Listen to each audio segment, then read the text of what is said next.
Okay, tonight we are making a quick version of jambalaya. We're going to add to our very hot skillet 14 ounces of smoked sausage.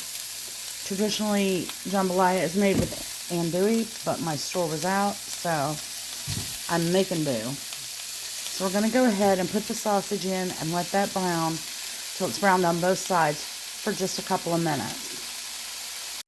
Okay, next we added in a tablespoon of olive oil. I turned our pan down slightly. It was really hot. I did take the sausage up just because I wanted my vegetables to have room to saute. I put in a cup and a half of celery, a cup and a half of bell pepper, green bell pepper, and a cup and a half of onion. Part of it's white onion, part of it's shallot, because that's what I had. But you can use all white onion. And we're going to let this saute for a few minutes. I added a half teaspoon of salt. So we're going to let this saute 2 to 3 minutes, and I'm going to get our spice mixture together.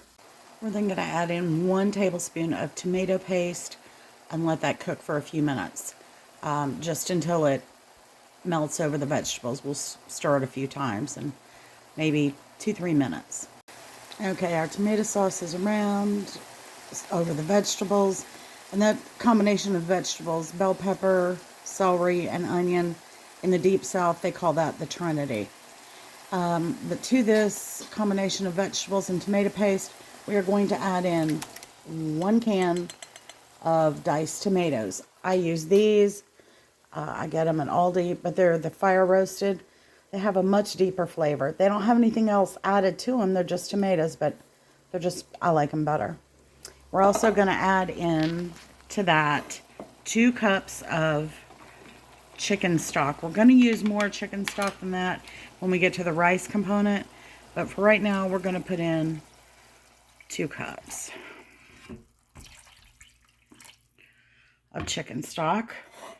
And our medley of vegetables, spices, which includes additional salt, black pepper, of course, smoked paprika, not the stuff you put on your deviled eggs. This is smoked paprika. Has a lot of depth of flavor. Thyme, oregano, garlic powder, and onion powder. I think that's everything. The link for the video will have the recipe with all the amounts, because I cannot remember the amounts on all those spices off the top of my head. We are now going to add our sausage back in that we browned earlier, and we are going to put a lid on this, and we're going to let it cook for 20 minutes. Okay, also added in 2 bay leaves. I'll let this come back up to a boil. We're going to turn it down to a simmer and put the lid on it. We're going to let it cook for about 15 or 20 minutes. You want those flavors to come together.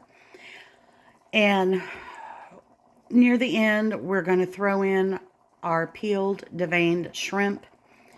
They're peeled, deveined, tailed. We're going to throw those in. They cook in no time. And then we're going to use instant rice and a little more chicken stock. So I'll show you that in a few minutes. Okay, we added in 1 more cup of chicken broth after that cooked for a while. I just brought it back up to a boil. I am going to add in 2 cups of minute rice. Yes, minute rice. Because it's been a long day and I need a quick supper. So I'm going to add 2 cups of that, stir it in, put the lid on it, and let it cook for just a couple minutes. Okay, now that the rice is just about done, we're going to add in our shrimp and put the lid back on. We're going to scatter these around. Those are frozen, peeled, deveined shrimp. I get them in Aldi. They come in this bag. They are super affordable.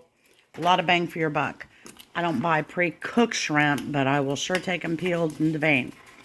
You're going to cook these until they're just pink. So you're going to want to put the lid back on that and let it cook for a couple minutes, and then dinner's ready. All right, and that's supper. I've just turned it off. It's still bubbling. I'm going to plate this up in some big bowls, and we'll have that with a piece of crusty bread for dinner. I hope you all try it. The minute rice makes it just easy, fast. It's very good, and I hope you enjoy.